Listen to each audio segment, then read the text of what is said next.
Good evening. Hi. Just give it a minute or so before we make a start, in case there are folks still trying to join us.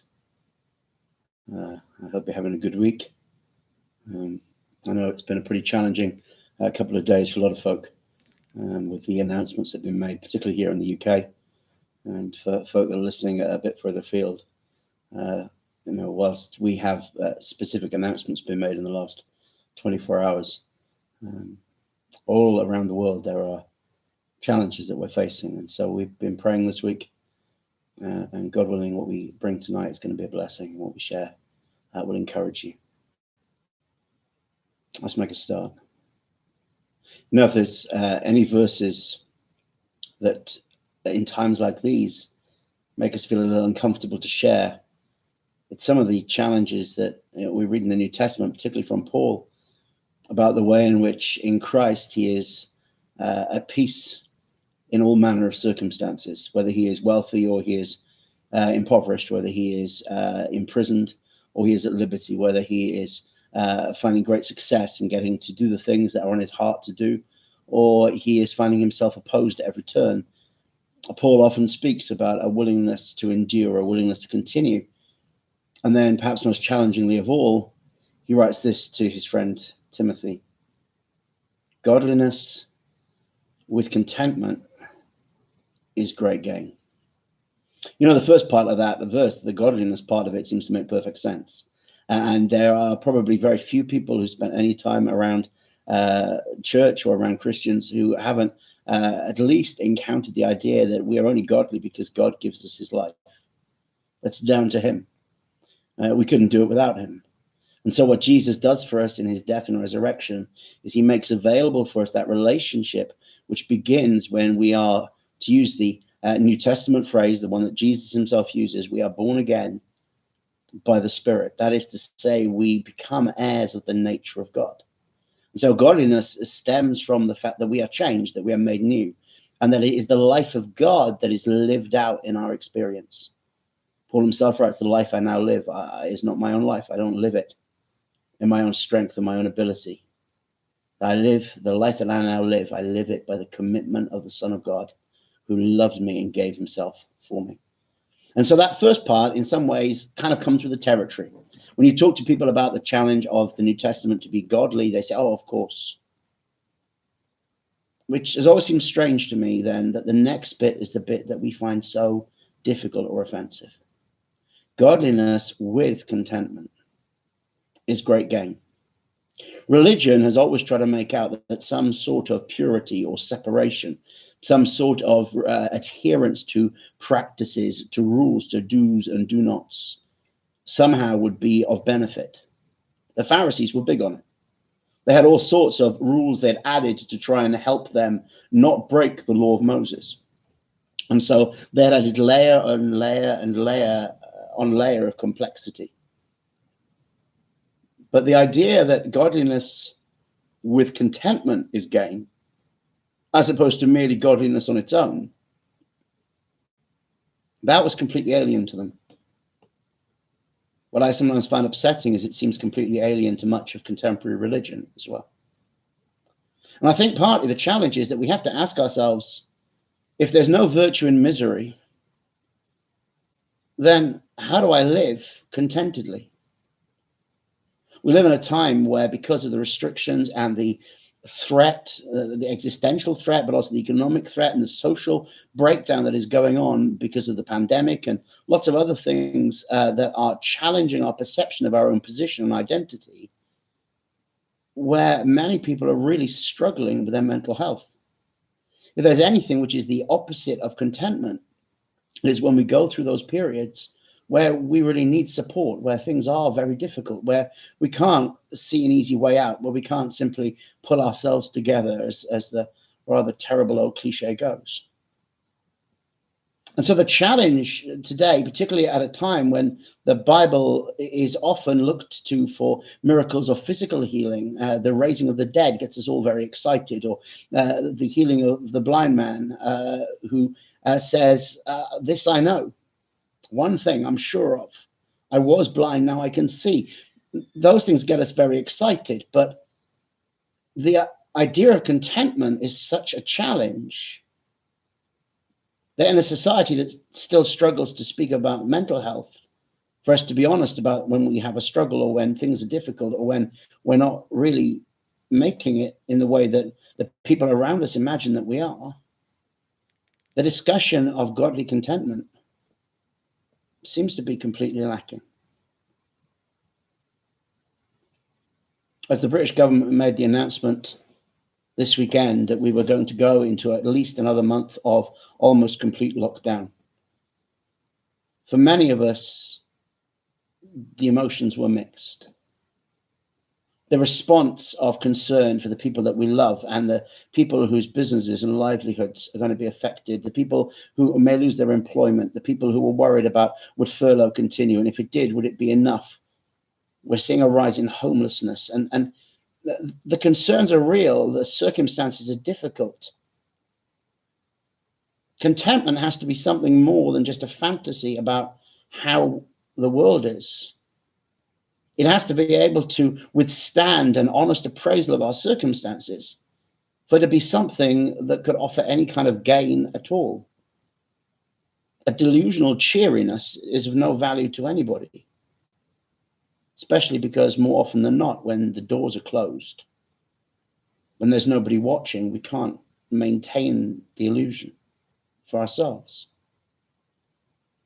So is there something that the Bible offers us for trying times like these, when we understand all the promises about his righteousness being our righteousness and his power being available to help us do what he purposes, and that it is God who works in us both to will and to do his good purpose? Is there some promise that is equivalent when it comes to contentment, when it comes to having a stability in our mental health, to having a wholeness in our thinking, to having a way of withstanding the pressures that come against us? Well, as it happens, there is. In Philippians 4:11-13, we read these words: "For I have learned in whatever state I am to be content. I know how to be abased, and I know how to abound.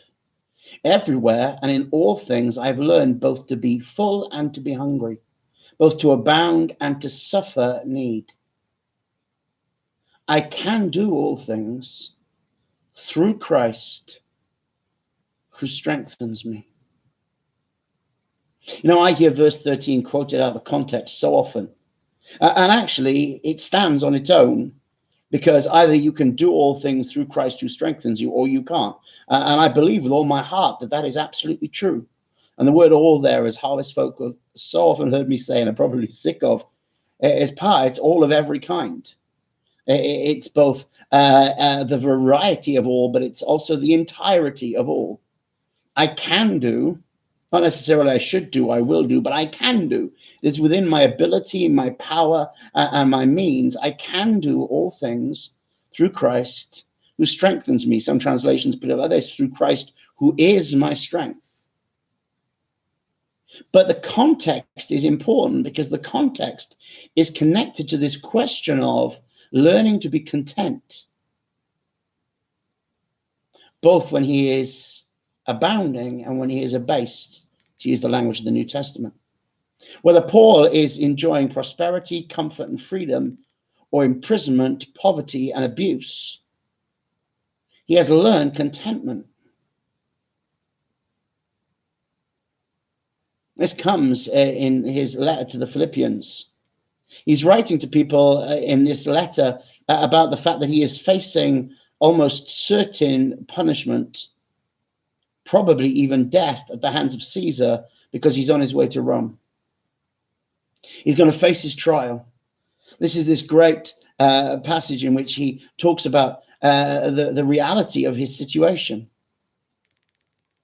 The reality that whether he chooses to remain or to go, whether he chooses to stay in the body or be present with the Lord, will not be down to Caesar's decision, nor the executioner's acts, but no matter what they do to him, his choice to serve Jesus will determine whether he steps into his eternal home or he remains for the purposes of God in time. And that choice, he says, will be his. What I shall choose, I do not know. And so we often think about that and the miraculous confidence that Paul has. Yet here, where he speaks about contentment in spite of potential suffering, contentment in spite of abuse and horrors and poverty and imprisonment, contentment in spite of wealth and abundance and success and favor, a stability, a confidence, a peace in his thinking, in his attitude, in his demeanor. It is here in that context that Paul declares, I can do all things through Christ who strengthens me. I can be content regardless of my lot. You see, contentment is a miracle of the supernatural strengthening of Christ. It's not something we can work up. It's not something we can convince one another of. It wouldn't matter how long I sat down with you and told you all the lovely things God has done for me, or you sat me down and told me all the ways in which you were absolutely sure that there was provision or answer, or were to list one another's blessings to encourage one another. We still could not produce the calm, the mental peace, the confidence and clarity that contentment speaks of. Facing some of the things that Paul faced, I'm absolutely certain that the strongest hearts and the brightest minds would find themselves quaking in fear, confused, or at the very least, dejectedly resigned to their fate. But Paul speaks of contentment. And to the Philippian audience, an audience who had a history of being the power brokers of the Roman Empire, the idea that he would be contented to walk boldly towards his potential execution seems outrageous. Of all the things that he has done, the great acts of bravery or courage, the miracles, the preaching in jeopardy of his life, these are a bold, courageous group of people. But that he would be content, not restless, not agitated, not trying to make sure that he had what he wanted out of the situation. That to them would have seemed outrageous. And so by the Spirit of God, Paul writes, I can do all things. I can be content, abased or abounding. I can be content because I can do all things through Christ who is my strength. Contentment is a miracle. It is a miracle of the strengthening of Jesus Christ. Circumstances cannot limit the possibilities of God's people. And therefore, what determines our reaction to circumstances cannot be our need, but rather the command, the voice of God. You know, in a world where we could easily become overwhelmed by the needs that we see or perceive, or indeed the needs that we ourselves have, God has not caused his people to be those who are driven by the needs which arise in varying circumstances. We are not a people who are driven by circumstances. We are a people who are obedient to his voice. We hear the shepherd calling us forward and we say, here I am. I'm coming, Lord. I'm on my way. I hear your voice. I know you've got good things for me. I know you've got things prepared for me to do, good works before ordained that I should walk in them. But Jesus, I trust you. And so when you call, I'm coming. My possibilities are not defined by my circumstances. And so when my mind cannot conceive a way out, I look to you. And when my resources quite clearly don't measure up to the need, I look to you. And when I would run, but you say stand, or when I would stand, but you say, let it be. When I would fight, and you tell me that the battle is not mine, Jesus, I'm going to trust you. I'm going to be content because my possibilities are not defined by my circumstances. Not only that, Paul doesn't write that I learned to put up with the circumstances. You know, there is a thing going around that says, well, just put up with it. It's very British, isn't it? You know, stiff upper lip and all that. Keep calm, carry on regardless, pretend it's not an issue. It's one of the things that I think is most tragic about that attitude, is that it causes people to bottle stuff up, button stuff up until it bursts out in an uncontrolled way, when so often it would be helped if we would just sit down and address it, and we'd be honest about it. Most of all, if we were honest about it before God. God, I don't like this. God, I'm not thrilled about lockdown. God, I'm fed up of not seeing my family up close and not hanging out with the people that I love. God, I miss being in a community of believers worshiping and being able to see each other face to face. You know, we've had some amazing times in our Skype gatherings, and some things about it actually have caused us to re-examine what we do and think about new ways of articulating our faith and expressing our worship. And that's brilliant.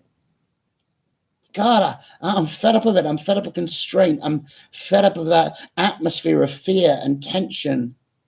All of the different arguments about lockdown or not lockdown, or masks or not masks, and the lack of trust in our society, and the lack of integrity in our society. God, I'm sick to the back teeth of it. God doesn't expect us to go, it's all okay. We are happy with that. No, this is not what Paul is telling us. He says, I've learned to be content. I don't want to be abased. I'm not going to devote my life to abounding. I've learned to be content. This is not a call to be happy about the circumstances. It's not a call to acclimatize ourselves to the season that we're in. Whether it's good or bad, we are not to base our future expectation on, well, I could live like this if I had to, or, well, I'd like to live like this, please, but rather to be content, because Jesus is all that we need. Jesus is our treasure, incorruptible and undefiled, that doesn't fade away. Jesus is our supply. Jesus is our share of the wealth and the abundance, the grace and the mercy of God. It's an old song, isn't there? If I had Jesus, Jesus only. And so, if like most of us, I think, you are pretty unhappy to hear the announcement that as the UK goes into lockdown, we have no idea how long for. That was this morning in the news, or really how far-reaching it's going to be, where there's disagreements about the financial provision for folk who will not be able to work during this time, and for businesses that are being forced to shut, and disagreements about the situation of school children, and arguments between various groups, even factions within the government. In our own strength, I don't think any of us could be at peace. But God has provided the miracle of contentment, a strength miracle, a strengthening of our mind and our heart, a strengthening that enables us to withstand the shaking of our circumstances. Strengthening not so that we can be brash and unbearable about what people are going through, not so that we lose the compassion to sit with folk, to mourn with those who mourn, as well as to rejoice with those who rejoice, but a strengthening that says, in this circumstance, I can be content through Christ, who is my strength.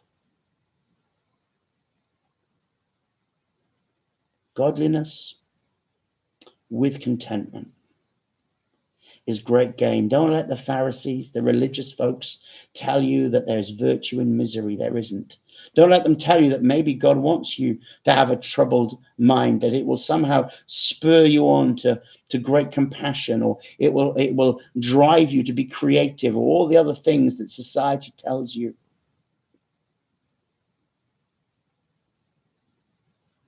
The Lord's joy is our strength, but for us, contentment.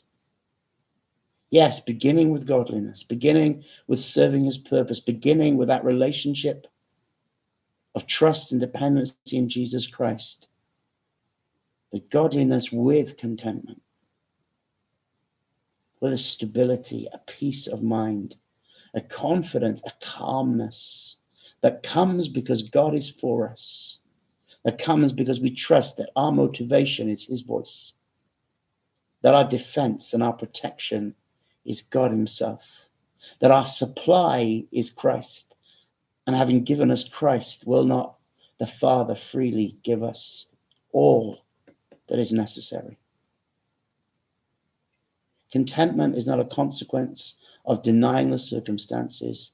Contentment is not something that we have to work up or trick ourselves into denying reality. Contentment is the miraculous expression of the power of God, that in all things, in every season, we might know the great gain that in serving his purpose, in living out his life and character, we are also content and at peace.